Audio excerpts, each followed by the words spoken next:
Nunca imaginei que um dia eu escrevesse para um canal como o de vocês, mas acho que compartilhar minha história pode ajudar outras mulheres que, como eu, viveram anos se culpando por não conseguirem satisfazer as necessidades de um homem, que nunca se contentaria com nada.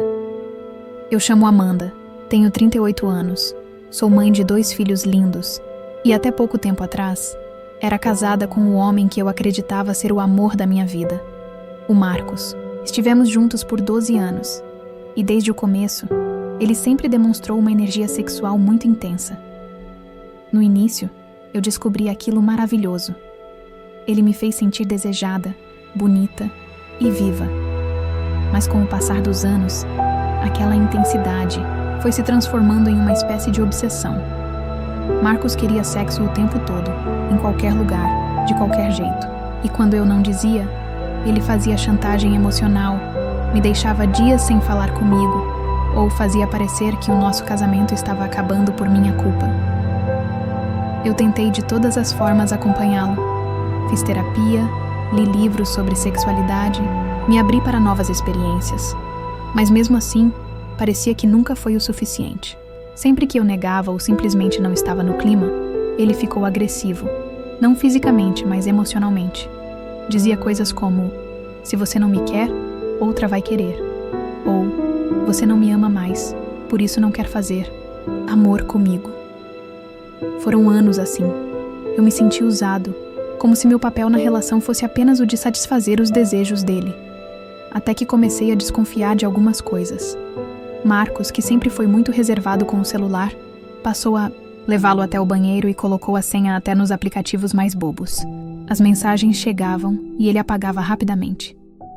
Quando eu perguntei, ele disse que eram coisas do trabalho, mas eu conhecia bem aquele homem. Havia algo errado. A minha maior dor, no entanto, não foi descobrir que ele estava me treinando, mas sim com quem? Minha melhor amiga, a Fernanda. Aquela que frequentava minha casa, sentava à minha mesa, brincava com os meus filhos e dizia que me amava como uma irmã. Nunca vou esquecer o dia em que descobri. Era uma terça-feira chuvosa. Eu estava em casa com as crianças, quando recebi uma mensagem anônima pelo Instagram. Dizia: "Abre os olhos, seu marido e sua amiga não são quem você pensa que são." Fiquei em choque. Minha primeira ocorrência foi não acreditar. Quem mandaria uma coisa dessas? Só que, junto da mensagem, havia uma foto. Marcos e Fernanda, se beijando dentro do carro dele. Meu mundo desabou. Naquele momento, tudo fez sentido. As saídas constantes dele, os encontros dela comigo, cheios de perguntas sobre minha rotina, as mensagens que ele apagou. Senti um misto de raiva, tristeza, vergonha e principalmente traição. Não apenas dele, mas dela, que eu considerava uma irmã. Passei dias sem saber o que fazer. Não consigo comer, dormir, pensar direito. Até que criei coragem e confrontei o Marcos. Mostrei a foto e pedi se ele tivesse algo a me dizer. Ele, sem nem tentar negar, simplesmente disse: "Você não me dá o que eu preciso." A Fernanda me entende. Naquele instante entendi que nada do que eu tinha feito ou tentado seria suficiente para ele. O problema nunca foi comigo. Foi sempre com ele. Tomei a decisão mais difícil da minha vida. Pedi o arquivo. Foi um processo doloroso, com muitas lágrimas e noites em claro. Mas ao mesmo tempo, foi libertador. Hoje, olho para trás e percebo que vivi anos presa a uma relação abusiva, em que o amor foi sendo sufocado pela necessidade doentia dele por sexo e pela minha tentativa desesperada de ser a mulher que ele queria. Também me afastei da Fernanda, claro. Ela tentou me procurar, mandou mensagens pedindo perdão, dizendo que tinha se apaixonado, que não queria me machucar, mas eu simplesmente não consegui perdoar.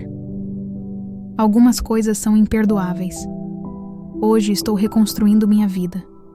Estou mais próximo dos meus filhos, retomando minha carreira e, principalmente, cuidando de mim.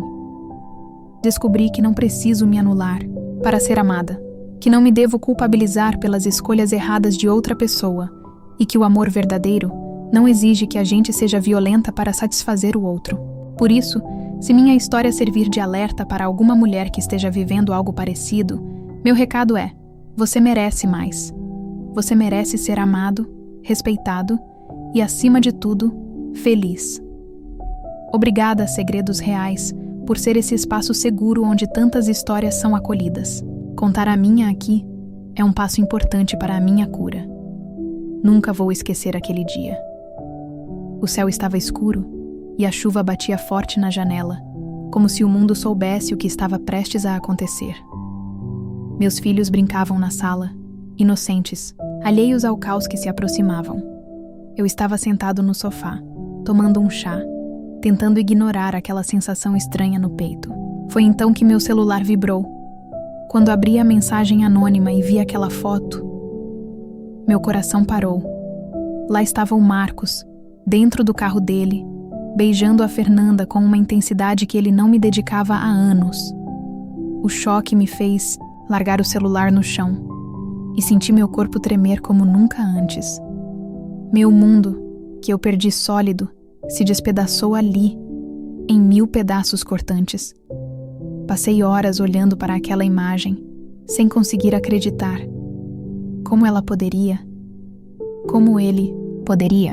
Pensei nos jantares em que ela esteve na minha casa, nos conselhos que me dava, fingindo ser minha amiga, enquanto pelas minhas costas destruía a minha família. Tomei coragem e esperei ele chegar em casa. A chuva ainda caiu pesada quando ouvi o carro dele estacionar. As crianças já estavam dormindo, e eu me levantei sentindo as pernas fracas, mas determinadas. Quando ele entrou, molhado e despreocupado, eu liberei aquele sorriso cínico de sempre e disse: "Oi, amor." Eu apenas peguei o celular, abri a foto e mostrei sem dizer uma palavra. O sorriso dele morreu na hora. Seu rosto ficou pálido, os olhos arregalados, mas em vez de se explicar ou negar, ele apenas soltou com frieza: "Você não me dá o que eu preciso. A Fernanda me entende." Aquilo foi como uma fachada no meu peito. Não houve arrependimento, não houve pedido de desculpas. Só a justificativa egoísta de um homem que nunca me amou de verdade, que só me usou para suprir suas carências e preencher seu vazio insaciável. Nesse momento desabei. Gritei, chorei, bati no peito dele com raiva, questionando como ele poderia fazer isso comigo, com nossos filhos, com nossa família. Ele ficou parado, frio, como se eu fosse uma louca histérica, como se ele fosse uma vítima. Saí correndo, fui para o quarto, tranquei a porta e me joguei na cama, soluçando enquanto ele ficou na sala, bebendo uísque, como se nada tivesse acontecido. Passei a noite acordada, revivendo cada detalhe, cada mentira, cada momento em que ele disse que me amava, enquanto, na verdade, me traía com a mulher que eu mais confiava. No dia seguinte, antes mesmo do sol nascer, já sabia o que fazer necessário, acabar com aquilo de uma vez por todas. Levantei da cama, ainda com os olhos inchados de tanto chorar, e olhei para meus filhos dormindo, tão tranquilos, alheios ao abismo que havia se aberto sob os nossos pés. Naquele instante, uma força que eu nem sabia que existia dentro de mim começou a crescer. Eu os protegi. Procurei proteger a mim mesma aquela relação tóxica que, há anos, me consumia um pouco. Quando ele acordou, agiu como se nada tivesse acontecido. Fez café, colocou a roupa de trabalho e, antes de sair, ainda teve a audácia de me dar um beijo na testa. Eu me afastei, fria.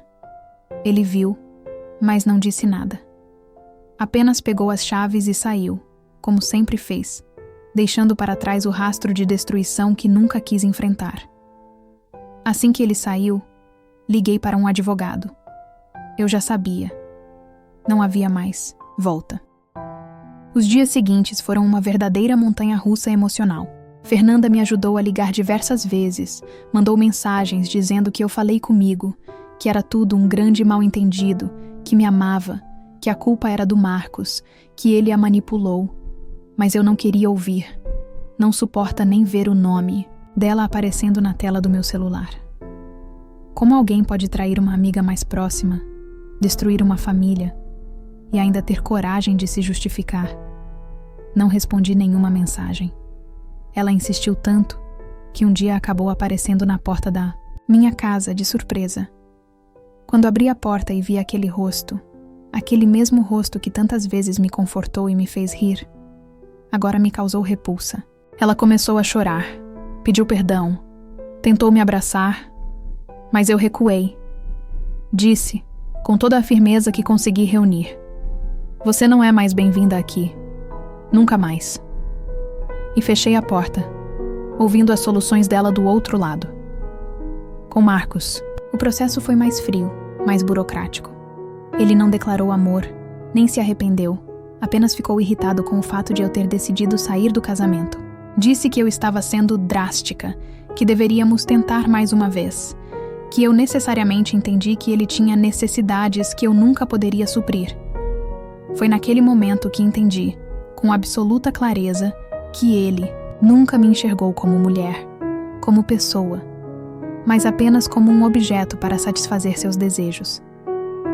Ele queria que eu me anulasse, que eu aceitasse aquela traição, como se fosse algo natural, significativo. Mas eu não aceitei. Não dessa vez. O trabalho foi doloroso, sim, mas também libertador. Cada assinatura nos papéis era como arrancar um espinho cravado em mim há anos. E aos poucos, a dor foi dando lugar à paz. Hoje, olho para trás e vejo aquela mulher que fui, tão submissa, tão culpada, tão exausta. E sinto orgulho de quem sou agora. Aprendi da forma mais cruel possível que quem ama não trai, não mente, não manipula. Aprendi que a amizade verdadeira não se esconde em motéis ou carros parados em esquinas escuras. E principalmente aprendi que ninguém, absolutamente ninguém, merece viver uma vida se culpando por não conseguir atender às expectativas de quem deveria apenas nos amar e respeitar. Essa é a minha história. E que ela sirva de alerta, de força e de esperança para quem estiver ouvindo. Porque sim, depois da traição, da dor e da queda, a gente se levanta. Mais forte, mais inteira e principalmente mais livre.